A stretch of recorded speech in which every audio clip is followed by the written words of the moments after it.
1.25. Seriously wrong with modern American liberalism. I'm Ryan, and I think I know what it is. I was watching an interview of Ezra Klein, a New York Times columnist who is probably at this point one of America's most prominent liberal journalists, by Ross Douthat, another New York Times guy that's more conservative, when I saw this exchange. I don't think of this as the part of liberalism right now, or the part of the Democratic Party or the left, whatever you want to call it, that is unsolved for.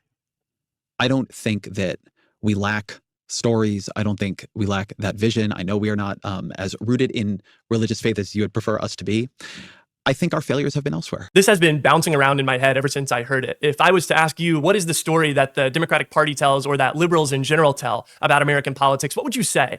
No, really, put it in a comment. I'm curious what you think, because I strongly disagree with Ezra Klein here. I think liberalism is lacking a story. I think if you were to ask 3 different liberals that question, you'd get about 15 different answers. And I think this is because more than just lacking a story, liberalism has lost all sense of itself as an ideology. It's this total destruction of the moral core of liberalism that explains how an ideology of revolutionaries telling each other that they could begin the world over again turned into an ideology that too many people now associate with a repulsive brand of nervous status quoism. Let me explain what I mean. But first, what even is liberalism? There's a lot of definitions. The most popular statement of principles associated with liberalism in the American tradition comes from the Declaration of Independence. Jefferson was clearly inspired by Enlightenment-era liberal philosophers like Rousseau and Locke when he wrote, "We hold these truths to be self-evident that all men are created." Liberalism generally is like, you generally want to become more and more integrated with the world, and you are aiming for capitalism. You're trying to expand trading, capitalism, personal liberties, freedom, pursuing of happiness, social contract, like that kind of stuff, right? I don't think there's any one specific definition for liberalism. It's more of a shared idea, right? It's more of a shared set of values. That's the way I kind of perceive it, but I could be wrong. Equal, that they are endowed by their creator with certain unalienable rights, that among these are life, liberty, and the pursuit of happiness, that to secure these rights, there you go. Governments are instituted among men, deriving their just powers from the consent of the governed. So if I were to ask again, what is the core essence of liberalism in the American tradition, I think that's just about as good as it gets. A recognition of fundamental equality, a recognition of natural human rights, and an affirmation of popular sovereignty. So what's the problem then? I'm sure Ezra Klein and basically all modern American liberals would agree with the general thrust here. In fact, the Declaration of Independence is so thoroughly woven into our common national story that most Americans wouldn't even recognize it as a product of Enlightenment-era liberal ideology, just wisdom handed down from the founding generation. For a while, this was fine because liberalism was essentially the common playing field of American politics. I think especially after the Cold War, when the last fundamentally different from liberal democracy form of political organization crumbled, it looked like the age of real ideological conflict might be over. From now on, we would be having disagreements mostly about policy, not about... Liberalism is all about being woke and gay, correct? Yeah. Philosophy espousing maximal human freedom, just put simply. Okay. All right. Fundamental principles. Out of this environment came a whole generation of liberals who saw liberalism as being synonymous not with any hard principles, but with pushing for progressive policy reform because they believed it was best from a technocratic perspective. We can reduce suffering by 15% if we spend 5% more, and we can do that by raising taxes. I don't know if anyone's used this term before, but I'm going to call these people consensus liberals, and I'm going to do so because of a really important work of political philosophy that was published in 1993. John Rawls, just a couple years after the Soviet Union collapsed, published a book called Political Liberalism. I can't go into every bit of Rawls's philosophy here, but he's incredibly influential in political science. Bill Clinton was known to frequently invite him to dinner at the White House, for example. Clinton also called him one of the 20th century's most influential political philosophers, which I think is probably true. One of the big ideas of political liberalism is that politics should be arranged around shared basic values, if possible. His idea was that even among people with different worldviews, there could be an overlapping consensus that is supported by most. Liberalism goes hand in hand with cosmopolitanism. Cosmopolitan, I don't know what that means. And fundamental liberties as the foundation of societal order, right?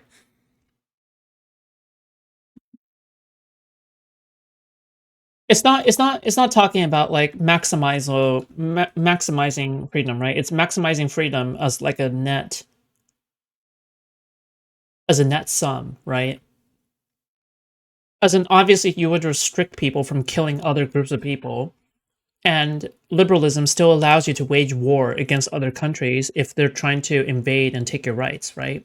Like for example, if you attack Russia, right now, that wouldn't be seen as a violation of liberalism as a principle, because Russia is known for going after other countries.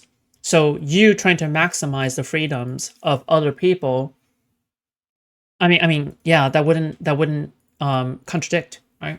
But yeah. People, even if it's sometimes supported for different reasons. For example, a conservative might support the idea. Otherwise, there'll be no reason to. Otherwise, all these wars that we had overseas are just completely anti-liberal, which I don't think is the case. Of representative democracy because it's a time-tested system that we've inherited from prior generations. And a liberal might support representative democracy because they believe that representative democracy is the best way to make the government accountable to the people. The liberal and the conservative might disagree about implementation. Maybe the conservative wants to make senators elected by state legislatures again, and maybe the liberal wants to expand the House of Representatives. But these are debates about how best to implement the shared ideal of a representative democracy, not about if we should have a representative democracy at all. The idea was perfectly suited for the era. Here's a section from a speech Bill Clinton gave in 1995. We have entered a new era. For years out here in the country, the old political categories have basically been defunct, and a new political discussion has been begging to be born. It must be now so in Washington as well. The old labels of liberal and conservative, spender and cutter, even Democrat and Republican, are not what matter most anymore. What matters most is finding practical, pragmatic solutions based on what we know works in our lives and our shared experiences, so that we can go forward together. I'm sorry for doing you dirty, Bill. Well, the previous generation should be guilty. The previous two generations should be guilty of doing Bill Clinton dirty. Or 3 generations? 4 generations? Just mainly because, like, oh my god, like, in retrospect, it's just kind of crazy. Like, Bill Clinton's so-called scandals are not even, like, close. Like, it's not even close to any one of Trump's 1%. Has Ezra started working out? I have no idea. He said he was going to start working out soon, and it looks like he did that. But yeah. As a nation, ideological purity is for partisan extremists. Look, I don't want to just knock down a straw man here. Maybe this was practical politics. Maybe Clinton's object here was to draw a contrast with Newt Gingrich, for example, the Republican congressional leader whose lasting legacy is basically a series of attempts to make the Republican Party more, not less, ideological. Certainly whatever Clinton was selling resonated with voters. Anyone who's being honest about this stuff has to acknowledge that. So in the interest of not making 90s Clintonism into a sin eater for every problem with the Democrats in 2025, and because we can't go back in time and test a counterfactual, let me just accept Clinton's premise here. Maybe politics without ideology was possible in his time. The relevant question, though, is it still? Can you answer that? Can you say what you, I think it's a good point. Would you define for me how you see, like, what your role is? I don't know what my role is anymore. I'll be totally honest with you, man. I feel very conflicted about that question. Oh my god. The role I want to have No, is Ezra, a person stop. curiously exploring Ezra, I love his you, stop. political and intellectual interests in political peacetime. That was Ezra Klein speaking to No. Ta-Nehisi Coates, the famous author. We see the parallels, right? Ezra Klein sees his ideal role as someone curiously exploring how to make the world a better place in a world where there's... That was a very depressing debate. They basically had a debate, and the black guy was spitting some hard facts, okay? Spitting some hard facts. It was the Charlie Kirk debate that they had. And it was a really, really good... It was a really, really good debate. Just mainly because, like, oh my god, Ezra Klein came off as so soy in that debate, and the black guy was so fucking based. Holy shit. Yeah. That debate is why I hate Ezra? Yeah, I can understand that. Who's waking up to Ezra's dumbass? Only recently, but, like, generally, abundance... I thought abundance was, like, fucking based or some shit. Like, I want to make it very clear. The reason why I am critiquing, why I am critical of Ezra's stuff isn't for the same reason that lefties are. Like, I want to make that extremely clear. If you simply want to disregard that part, you're free to do so. But yeah, I just want to say, like, the reason why lefties want to hate Ezra is just simply because he's, like, pro-capitalism. I fucking love capitalism, okay? There's an overlapping consensus on the fundamentals of our system. I think that's what he means by political peacetime. It's striking to me how well this clip tracks with the feeling coming from all sorts of institutional liberals since the 2024 election. Total dejection, confusion about what their role even is anymore, because it seems like nobody wants what they're selling. And what are they selling? Liberalism, not as an ideology committed to liberty, Based on equality, and abundance self-government, based. but liberalism as the pursuit of a value-neutral, overlapping consensus. Here's Ezra Klein again. Right wing. I just think in many ways we were not practicing politics. We were doing something else. But now I'm going to pull us up from the mire of political tactics. Okay. To the. I think these are political principles. They're political principles, but there is a broader vista. This was right after a discussion of why the sometimes standoffish and insular nature of progressive politics can be alienating and why debate is so important. I'm not even questioning any of that. I just want to note that when Ross Douthat says, let's move on from tactics to principles, let's move on from how you want to do things to what you believe, Ezra Klein says, these are principles. This is what I believe. And that's fine. But whatever the case was in the 90s, in 2025, the fundamental questions of politics are under discussion again. And liberalism needs an answer to these questions that goes beyond just process, beyond the pursuit of the Abundance was such a banger that I can accept some Ezra dumbassery? Maybe. overlapping consensus. Consensus liberalism had its time, and it's dead now. And I think Ezra Klein knows that. Here's another clip from the Ross Douthat interview. I've been a bit obsessed with this speech J.D. Vance gave at the Claremont Institute, where part of the speech was him taking aim at the sort of creedal America. And Vance says, that he prefers attaching belonging to whether you're He supported the Iraq war until like the 2010s. Bro, wasn't the 2010s literally more than 10 years ago? What are you talking? You're going to hold him responsible for bad takes that he had for more than 10 years ago? What? Unhinged. just here in the Civil War than whether or not you believed in the Declaration of Independence. Okay, that's one level of the fight. And I'm just going to say I think that slightly simplifies what he was. So just first of all, Ross Douthat is wrong here. This is 100% what J.D. Vance was saying. I know the speech that Ezra Klein's talking about here, and he's describing it accurately. J.D. Vance gave a speech at the Claremont Institute, which is a think tank associated with the kind of politics you might expect from the Vances and the Stephen Millers of the world. And in it, he explicitly rejects any definition of what America is that has to do with ideals, in part because this definition might apply to, and this is a quote from him, a lot of people that ADL would label domestic. Is that Carnex? I think that's actually Carnex. Thank you for resubbing. Extremists as bad Americans.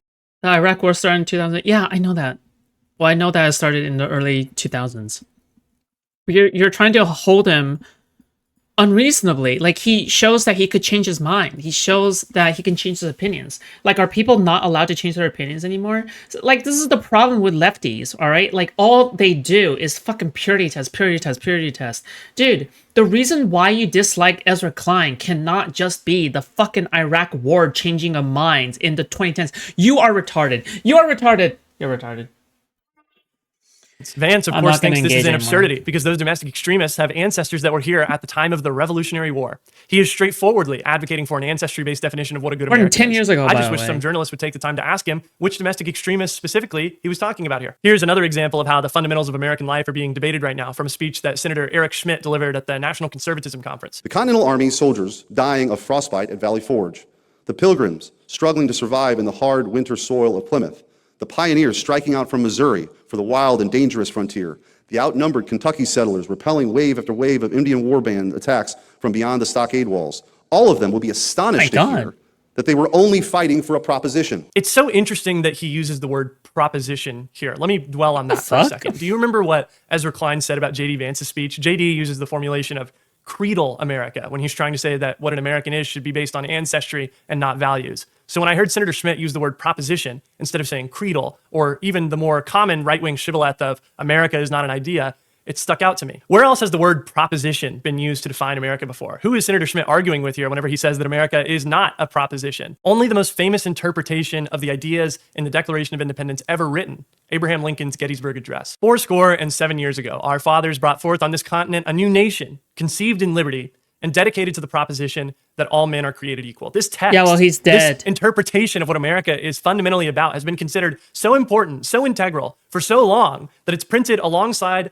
the Declaration of Independence and the Constitution in this little book I have from 1936. I could go on like this for an hour with different examples. The Republican staffers that are now openly admiring Hitler. The Vice President of the United States has on multiple occasions declared that he's influenced by a guy who thinks that America should be a monarchy and that the world needs a dark enlightenment because the actual enlightenment, the intellectual and cultural movement that gave us self-government and human rights is bad exactly because it made people more free. These guys hate that the United States is a product of Enlightenment liberalism, and so you often see them described as post-liberals because they want the world to move on from liberalism. And just to be absolutely clear, when I say move on from liberalism, I don't mean be slightly less woke. I mean no He's talking about Curtis Yarvin and how Curtis Yarvin says like, oh yeah, in order to improve the world, what we actually need is neo-monarchy. What we need is another form of fascism. That's what we truly need, is that people have deluded themselves into thinking that freedom is the best way, when in actuality, slavery is the way. Slavery and like subjugation is the true way in which peace can be brought to the world. Yeah. More liberal democracy. I don't even really like using the term post-liberal because I think it gets the direction exactly backwards. These people want something that's pre-liberal, pre-enlightenment. Instead of liberty, we'll have conformity. Instead of equality, we'll have hierarchy. We'll be a society of pastoral peasants who all know their place. That's what the illiberal right promises. That's their idea of America. Consensus liberalism is dead because the radical right has a reactionary agenda to remake America. In Eric Schmidt's words, For decades, the mainstream consensus on the left and the right alike seemed to be that America itself was just an idea, a vehicle for global liberalism. We were told that the entire meaning of America boiled down to a few lines in a poem on the Statue of Liberty and 5 words about equality in the Declaration of Independence. make no mistake, what they believe in is just an idea too. It's a bad one that's been defeated over and over again, but it's just an idea. And because American liberals have for so long valued the management of consensus over the promotion of actual liberal values, there's no ideology, no cohesive alternative vision to oppose the anti-liberals with as they attempt to roll back the last couple hundred years. That needs to change. Towards the end of the Doubt That interview, he starts asking Klein basically what the point of liberalism is. What's the end that Ezra Klein is aiming towards? And I was struck how unwilling Ezra Klein was to describe what he's aiming for in moral terms. I want you to say something utopian about the future that you think progressives should be. I believe technology can dramatically transform human life for the better. Dramatically. I think it can make possible ways of living. I think it can solve problems that we take as completely inevitable and totally for granted. I think that we should be able to deliver dramatic changes to public infrastructure quickly. So the big, dramatic, like ambitious thing I want to say is that the future does not need to be like the present. Ezra Klein is asked here what the utopian vision is that the progressive political movement can aim towards, and he says that technology can make the world a better place. I do not think that this is a utopian political goal. I don't know if it's a political goal at all. It's optimistic, which I appreciate. I also think technology can make the world a better place, but it's also a perfect representation of how the moral content has been scooped out of liberalism and replaced with a morally neutral feeling technocracy. This answer doesn't really satisfy Ross Douthat either. Later in the interview, he asked this question, which is much more to the point. You need something else in the horizon besides saying we're going to be inclusive and we're going to get rich together with flying cars. You need to say, so that we can live. Yeah, this dude's spot on this is such a cuck statement from Ezra. Yeah. I mean, I guess we'll see. Again, all right, keep in mind that I value the opinions of liberals criticizing Ezra Klein far more than lefties criticizing Ezra Klein. Lefties criticizing Ezra Klein is cucked. But liberals criticizing Ezra Klein is based beyond measure. In some specific way that we are supposed to live. What is that way, Ezra Klein? How then shall we live? My friend, I am a liberal. I actually believe in creating a space What? for liberal individual flourishing of different kinds. The fact that Ezra Klein equates his dismissal of questions Why does he take like? Why does he talk about what a good life is Hello? with liberalism is such a problem. Liberalism is about more than getting rich together with flying cars. It is. We can say that. It's okay. First and foremost, liberalism is about liberty, freedom. One of the reasons that freedom is good is because it enables people to get rich together with flying cars, but it's also just good. I'd want to be free whether or not I had a flying car. Liberalism is also about equality, the idea that all people are created equal. An equal society would allow more people to become flying car mechanics, maybe, but I also like equality for its own sake. Liberalism also Bro, a flying car mechanic? That's literally just Velvet's future occupation.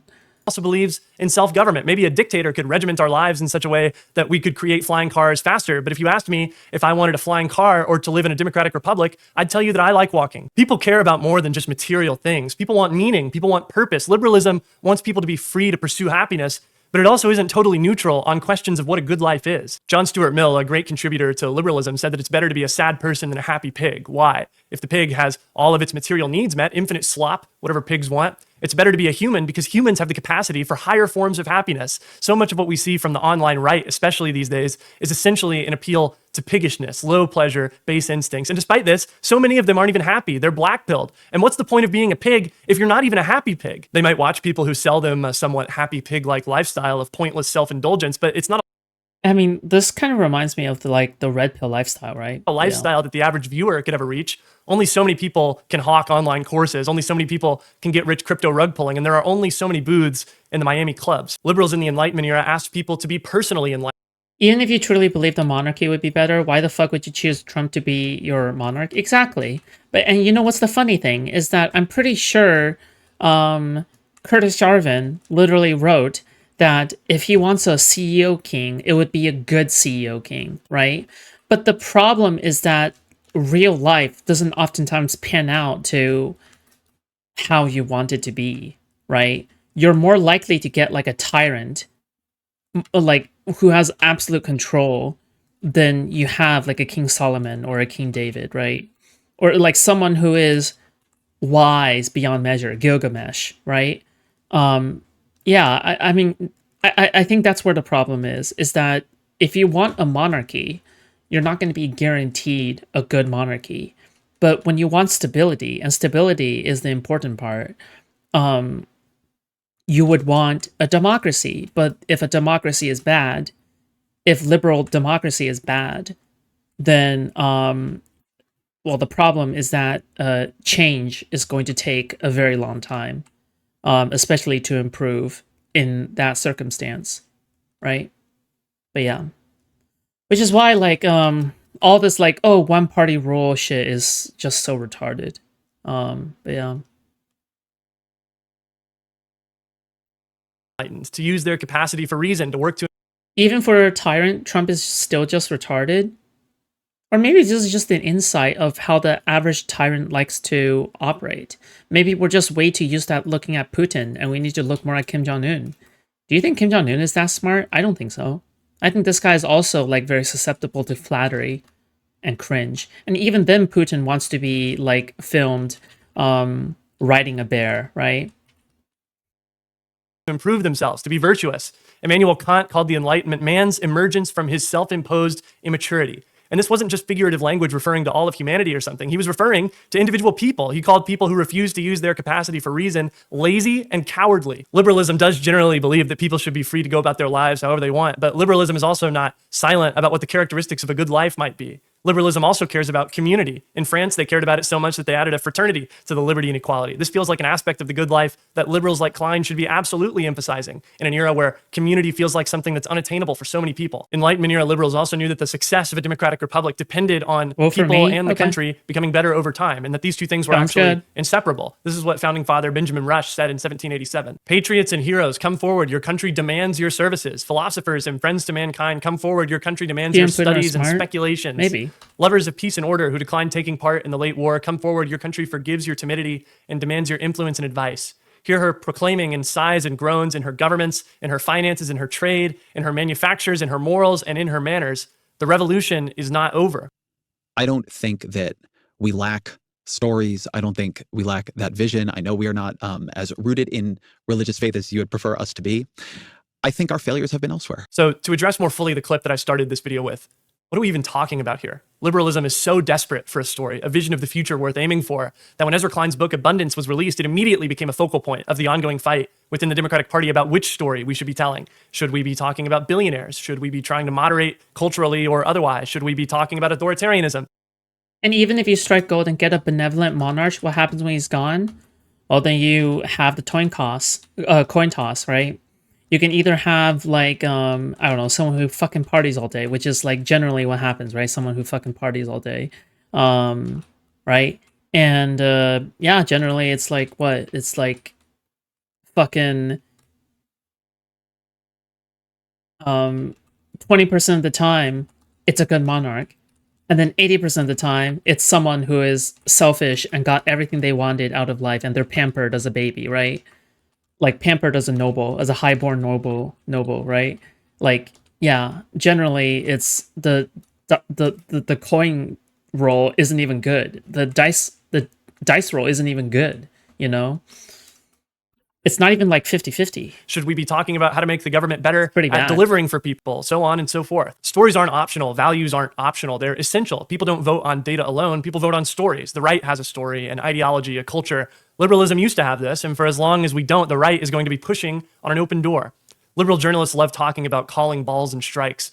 Why do we see ourselves as the umpire? We can't keep going on like we have, pretending that the essence of liberalism is avoiding ideological conflict in an era where there is a reactionary ideology out there trying to tear down everything that we believe in. I don't want to do too much discourse on abundance here. The internet's seen enough of it, and it's really just turned into another round of relitigating the 2016 primary, mostly between people who have not read the book. I think it's really important to build more housing, and to the extent that abundance would do that, sounds great to me. But you know what the best part of that book was? It wasn't the research policy section. It wasn't the anecdotes about affordable housing in California. It wasn't any of the data or the charts. That was interesting, but it's nothing that I couldn't get from think tank websites and columns by Ezra Klein and Derek Thompson. The best part of the book was the very beginning, when the book lays out this almost utopian vision of the future. This part of the book has been made fun of by so many people, so I don't expect everyone to agree with me here, but I loved it. Some of it is absurd whenever you think about it for more than 5 seconds. It's not my perfect utopia, but for one brief, fantastic moment, I saw a vision of the future that wasn't just please consult the chart or triangulated or obsessed with polling or message tested, and I loved it. I think Ezra Klein is wrong to minimize the necessity of a good story for the Democratic Party for liberalism. I think a good story is essential. Good policy is important, but it's worthless unless you can sell it. Go look at a graph of partisan sentiment on the I thought this was the entire point of the American dream, is that it's a story, right? The American dream is a story, right? The American dream isn't just like a set of ideals or now like a bunch of policies. It was that the fact that if you just simply worked hard enough, you can get a nuclear family and you can get a house, right? And that was a story that everybody wanted to have. Because during the time in which that was really amplified, a lot of people lacked that, and people really wanted to get that, right? But I think it's the story that was like the most important. The economy, see how it totally If anything flips else. depending on which party holds power.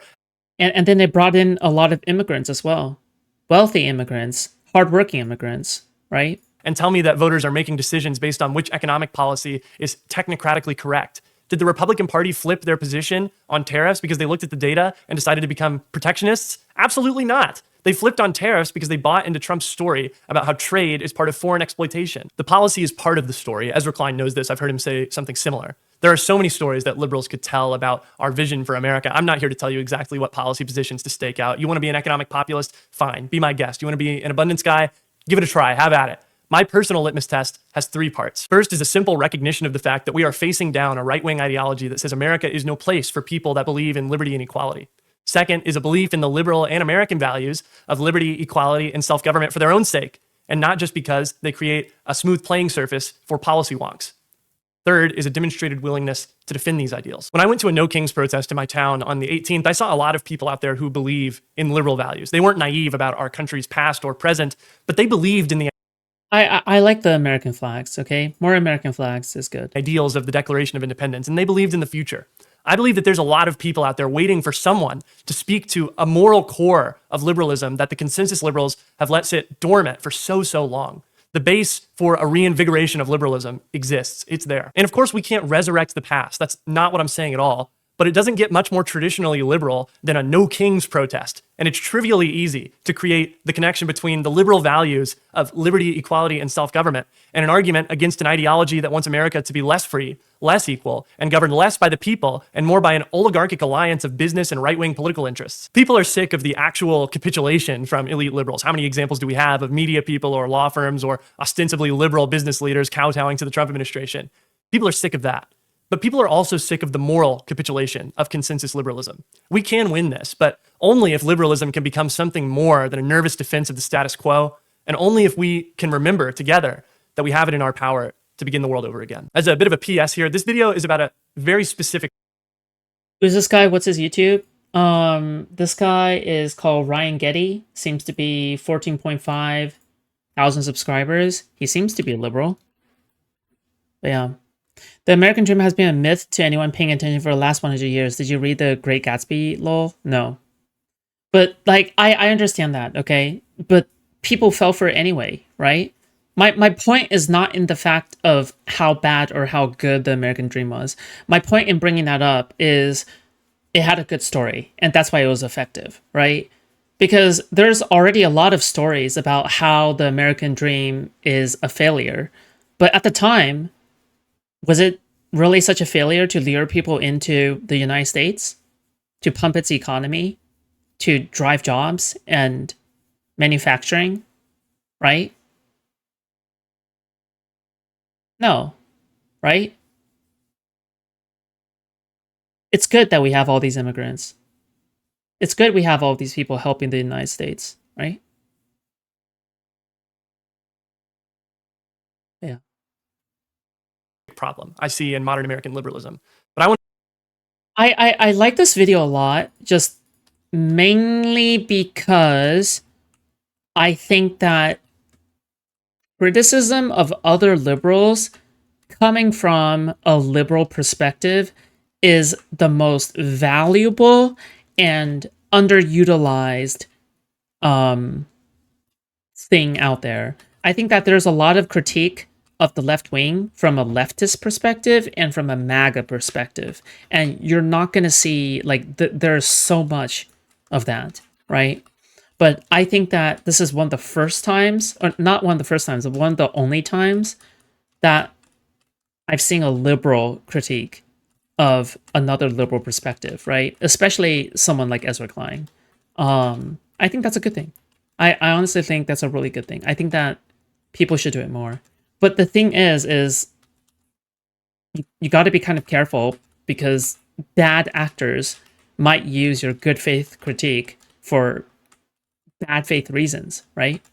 So you kind of have to be careful there as well, right? You can't let leftists co-opt your good faith critique in order to attack liberals, right? In general, you can't do that, right? There's a lot of leftists who fucking hate Ezra Klein, but you can't let them use this video, okay? You can't let them do it, okay? Yeah, I don't know, because ultimately, I think that when it comes to liberalism, what this guy's advocating for, and I could be misunderstanding, is that it seems like this YouTuber is basically saying, I don't think we should have this system of trying to maintain the status quo, constantly trying to walk around glass shards, right? Because when you're constantly trying to hold back a angry wave of MAGA hat voters, you're just ceding ground, right? Like maybe you can spend several years holding them back, right? With one election. Maybe you can hold them back with one presidential win, right? But eventually they are going to overtake you because you're constantly ceding ground. You're not gaining ground. None of this is gained ground. We've been losing ground for like the last 10 years, and it's been such a blackpilling and unreal experience. Like there hasn't been a time in the last who knows when where I haven't felt empowered about liberal ideals when I have been more of a consistent liberal for the past few years.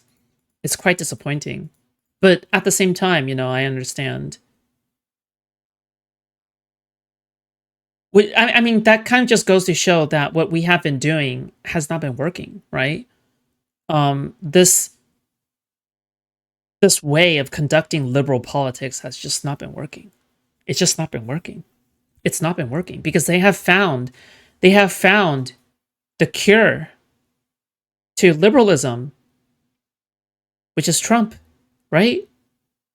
At the end of the day, it's Trump and everything that has led up to Trump. But why did that happen? Why weren't we able to cure the racism and the white supremacy of the old world? Why weren't we able to do that? Why is it that at the end of the day, all of these people still voted for Trump?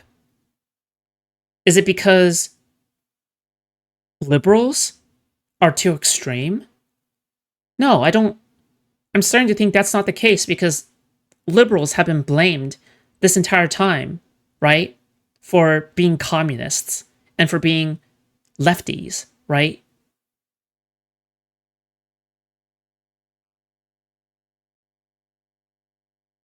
I think liberals need to be a little bit more fascist in their language. I think liberals need to be more fascist in the stories that they tell. I think liberals need to be more authoritarian in the things that they do.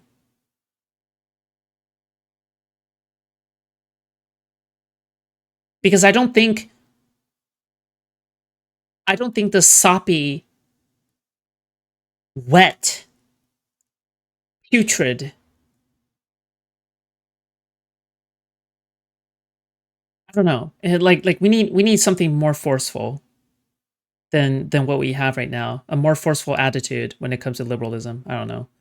It triggers me so fucking much when people say shit like the American dream is dead. If it was dead, so many people wouldn't want to come here anymore. Exactly. Like, people still want to come here. It's still happening. People still want to come here. I'm sorry. Yeah, it's true.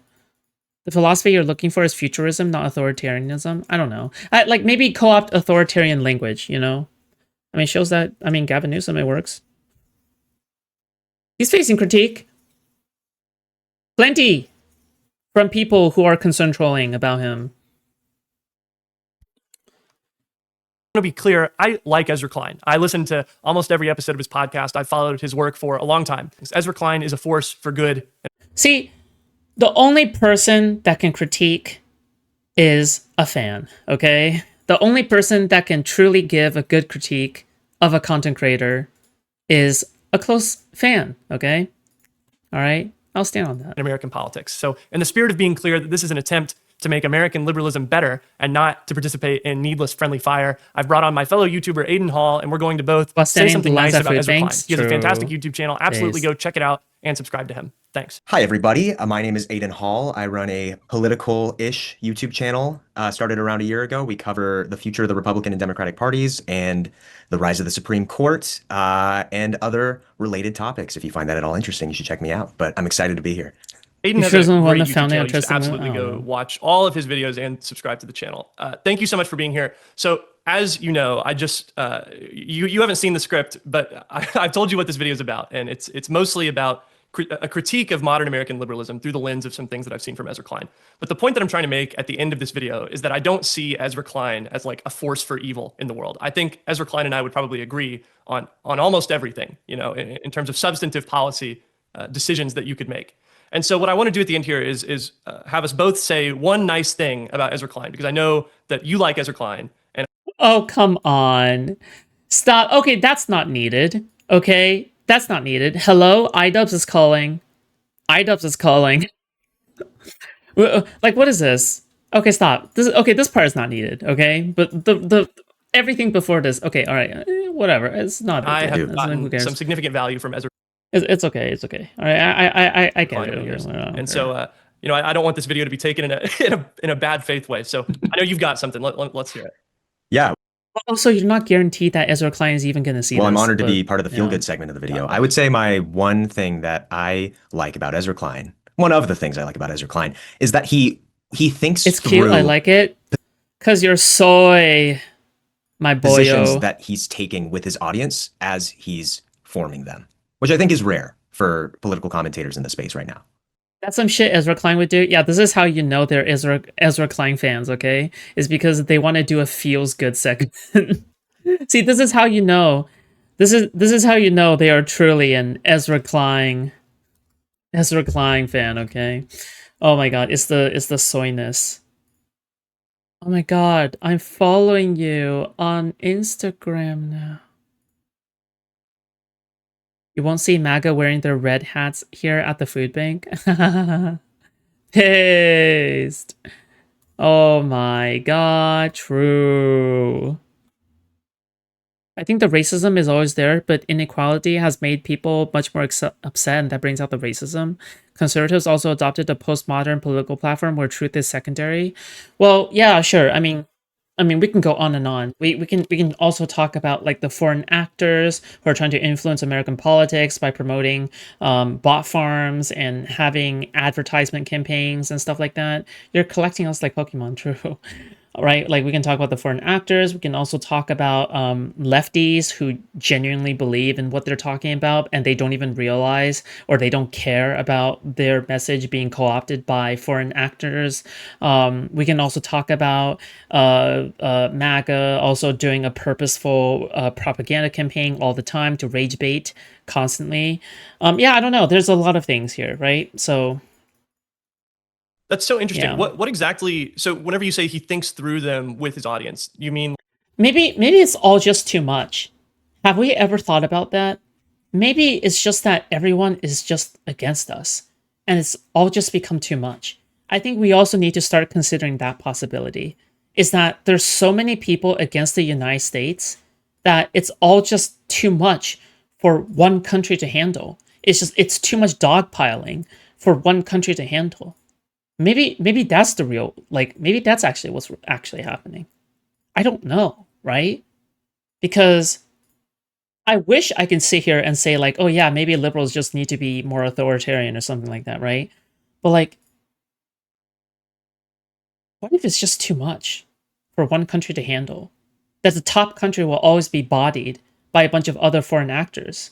I don't know. like he's thinking like he's explaining things how he thinks his audience would understand them? I think so. I think he's pretty honest and out there. You kind of see it in a few of his recent clips where he's very open about this idea that he doesn't know what his place is in the party in sort of the larger conversation. Yeah. And that I think that gives context to the people who are listening to him and maybe the people who are critiquing him a little bit, that there is an earnestness to why he's maybe taking certain positions. Yeah. And sort of giving you context to like where he's coming from in a way that like reads to me at least is like honest and upfront, whether or not you agree with the substance or like the vibe of it, I guess. Yeah, and that's, I think I know what clip you're talking about because it's one of the ones that I'm using in this video where he's talking about how he doesn't know what his place is in the party. And I think that is honest. And I think that's a good point. I think it Yeah, is. who can I hate? It is Sure, good to be I honest with your guess. audience like that when you're trying to figure out what exactly your place is in American politics, in journalism, in the Democratic Party. I think the thing that there's a lot of things that I like about Ezra Klein, honestly. I mean, but the thing that came to mind for me whenever I was trying to pick one was that I really appreciate, and this is sort of related to what you said actually, is how upfront Ezra Klein has been in taking some positions that were for the time unpopular but necessary. And so what comes to mind off the top of my head is whenever Ezra Klein was one of the first people that was pushing for Biden to drop out. He was definitely one of the biggest voices. And I think that was the right decision. I think even in hindsight, it was the right decision to have Biden drop out. I think if Biden didn't drop out, it would have been worse for the Democrats.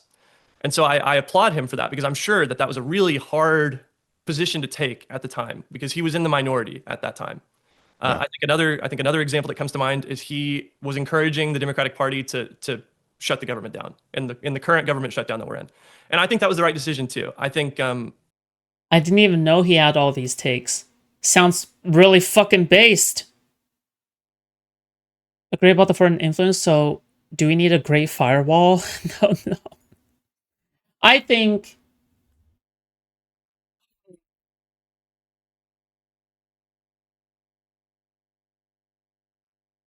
that depends on what websites you're talking about.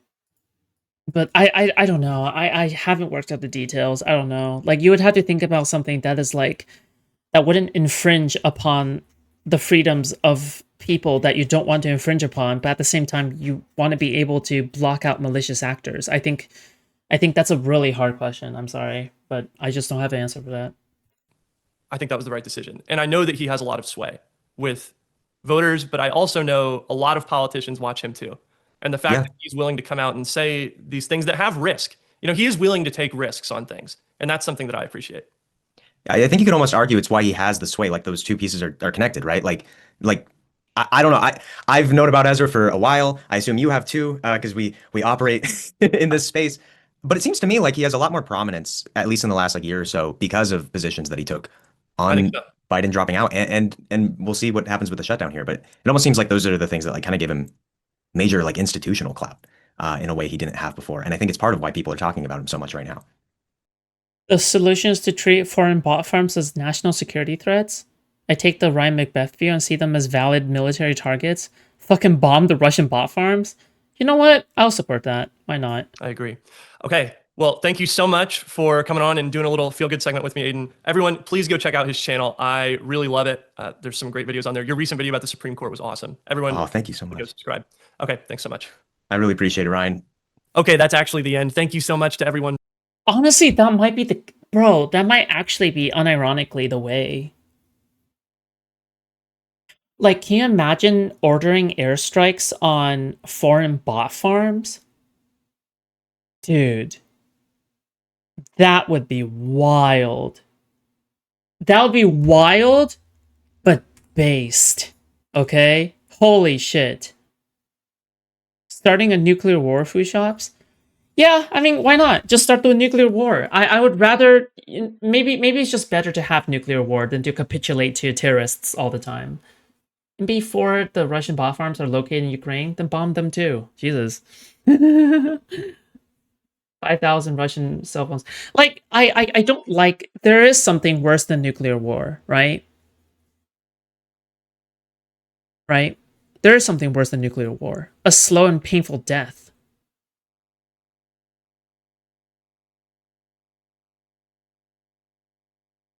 And it's also better than capitulating to people who constantly threaten nuclear violence all the fucking time. Like, I believe that if you, like, threaten nuclear violence, maybe we should just, like, fucking go to war with one another. Why not? Like, what the fuck? You constantly threatening? It's like someone, like, fucking threatening you with suicide. Bro, if you're gonna do something like that, bro, I don't want anything to do with you anymore. Fuck you, dude. Right? It's the same thing. I don't know. That's just the way I kind of think about it. It's like, bro, if you're gonna keep on threatening people with the nuclear option, then I have no choice but to see you as an enemy, right? Like, if someone is threatening you with suicide, like, what are you gonna do? You're gonna call the cops on them, right? You shouldn't capitulate to them, right? They're like, oh yeah, if you don't get back into a relationship with me, I'm gonna Kermit in Minecraft Roblox. Yeah, okay. All right. I mean, if you say so. Yeah, why would you capitulate to someone abusive like that? I don't know, it makes no sense.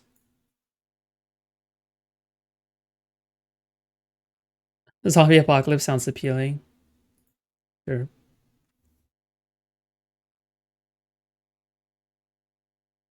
Jesus, Jesse, disavow. Oh my god. True, actually. I actually do think Putin is listen, okay? I hate the guy, okay? Let's just put it like that. I'm just gonna put it there. I'm just gonna put it there. Fuck Putin, okay? Fuck Putin, but MAGA is worse than Putin, in a way. From my perspective. Alright, since they have control of the most powerful government on planet Earth. Not good.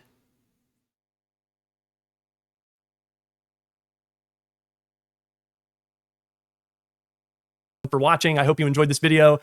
Base. Dude, you know what? I'll give this person a sub. Yeah. Cool. This is so cool. This is such a base fucking video, dude. Such a great video. Okay, wait, hold on. I'm just gonna link it. Here. I fucking love liberals fighting on behalf of other liberals. Okay, hold on. Alright, awesome. That was thank you for the share. That one person in DGG who shared that video. God, who is it that shared that video in DGG? Thank you so much. If we bomb Russian bot farms in other countries, Russia won't do anything because Russia denies they exist in the first place? Sure. Which is why we should bomb them. Fuck you. Fuck you and your messaging. We're just gonna do what I want. Okay? Fuck you. Alright? Boom! Alright? Okay. Alright. You have a problem with us bombing that location? Why? Oh, it's not a bot farm? Then I'm sure you would have no problem if we do that, right?